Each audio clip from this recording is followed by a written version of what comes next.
Yo, what's happening? Nico here.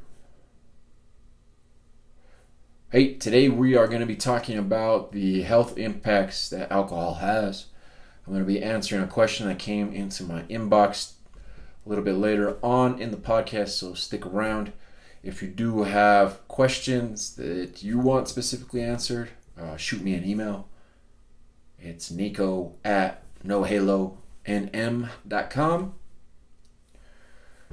Our health is one of the things that we only have one of.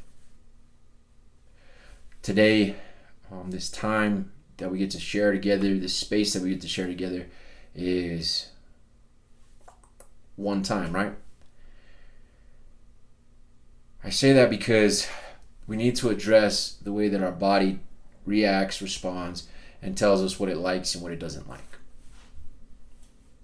I was having a conversation with colleague of mine, and we were talking about the reasons that people stop or don't seek help. And I was talking about how alcohol can come into your chest, and when it comes into your chest, it gives that burn. And the way I was taught is that you're just creating hair. Getting hair on your chest. You're getting hair on your chest. I don't think that was the right way to have it explained to me, because whenever I was around something that I was allergic to, they wouldn't encourage it. It's kind of comical to me how our brains work based on what we were taught. I believe that consuming alcohol is a learned behavior. I didn't have alcohol consumption around in the household, like on a day-to-day basis. Neither of my parents drank. There wasn't alcohol that was kept in the house. Did they drink when they were in social events? Yeah. But the amount that I drank and the way that I learned to drink wasn't with them. It was out on my own. So I learned how to cope with my feelings and my emotions through alcohol and other drugs. The health implications were different for me because I consumed in excess.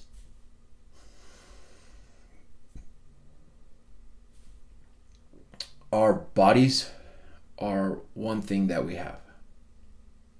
We only get one of them.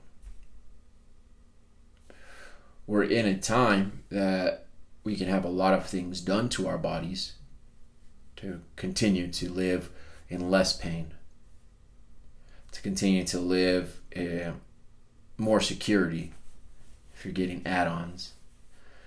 There's different things that we can do to our bodies nowadays that we weren't able to a few centuries back, a couple generations ago. We only get one shot with our health. So why are we adding on to the risk? I had to ask myself that question. I was already risking my health with certain actions that I was taking. In addition to that, I was consuming things that weren't healthy for me. Not only was I consuming alcohol and other drugs, but because that impaired my judgment, I didn't consume the right food. So I wasn't getting nutrition. I wasn't getting hydrated.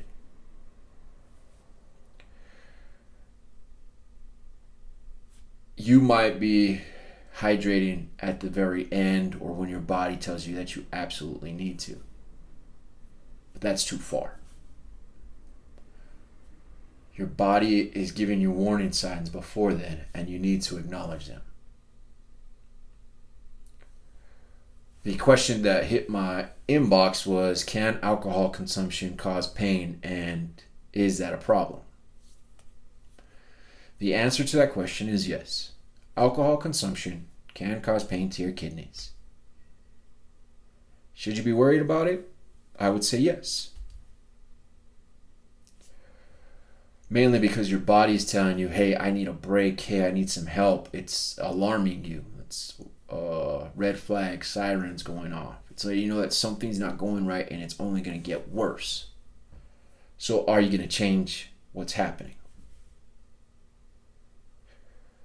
I used to put my body through severe downs and severe ups. I would drink on weekends, right? 2 bottles a day is what I would drink during the week. So you can only imagine that when I was socializing, I was consuming those 2 bottles still, plus whatever I was drinking when I was out with my friends. When I was out socializing. Even at family gatherings. All of that time I was still excessively consuming alcohol. That was the deep low because my body would feel low. It wouldn't feel energized. I would be lethargic. I'd take long to get up. I'd sleep in. My brain hurt all the time. I couldn't stay focused. The amount that I would consume contributed to that. So to get focused, to have my body stop hurting, to feel better, I would ingest a lot of Pedialyte or a lot of hydration, what I thought was hydration. So that my body would kind of, if you're thinking about it like a sponge, I would dry out the sponge, make it all settle, and then hit it with the Pedialyte and it'd go back to normal. That's the extreme up because my body was like, yes, we're out of this. We're done. We're good. Until the next day, because then another 2 bottles. And so it'd go down again.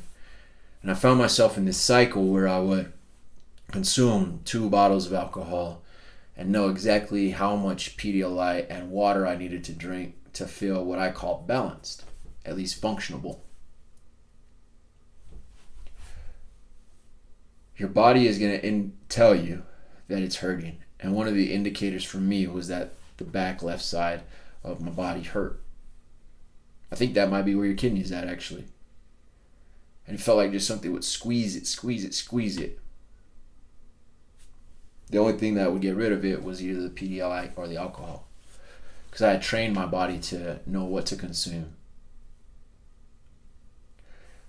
You may be feeling some liver pain. You may be feeling some other sorts of pain. Your gut might be burning. Your esophagus might be hurting. You might even be throwing up blood when you're dry heaving. Those are indicators that your body is reacting to the amount that you're consuming. Go see your primary. Go talk to your spiritual guidance. Get some medical help, some mental help, because your body is telling you that your brain is losing it. So let's reverse what we did. At least that's what I had to do. I had to reverse what I was doing. First thing was stop. Second thing was go back. Reverse the actions that I was taking. And then I replaced those actions with better ones. So if you are thinking about changing the way that you consume alcohol, your relationship with alcohol or other drugs, know that your body is a big indicator. It's going to tell you what's happening. Second, stop and begin to think about other ways to cope with these. Engage professionals. My job is not to tell you how to do it. My job is to encourage you, hype you up, because I believe that you're not created to be an angel. It's okay to have no halo.